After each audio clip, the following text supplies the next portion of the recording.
আমি mister Mahfuz Mia, deputy controller, Jahangirnagar university, Savar, Dhaka. আমার এটা সুন্দর লাগছে।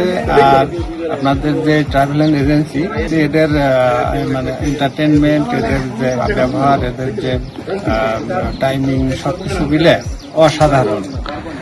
সমস্ত বিষয়ে সচেতন এবং এরা টুরিস্ট, এদের ভালো মন্দ সবকিছু বিষয়ে সবসময় খেয়াল রাখছে এবং সময় মতো সব বিষয়ে এরা সচেতনভাবে আমাদেরকে আপ্যায়ন করছে। আমাদেরকে বিভিন্ন সাইড দেখানো থেকে শুরু করে খাওয়া এবং থাকা, আমাদের সব কিছুতে এদের মনোযোগী আছে এবং এরা ভালো ট্রাভেল এজেন্সি হিসাবে আমি মনে করি।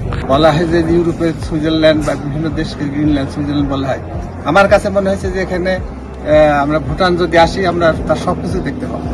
তাছাড়া বিশ্বের বিভিন্ন দেশে আমি যেমন গেছি, নেপাল গিয়েছি, দার্জিলিং গিয়েছি, কাশ্মীর গিয়েছি, তারপরে এরকম যে সব জায়গায় গেছি, আমার মনে হয় এখানে সব কিছুর একটা ফ্লেভার আছে।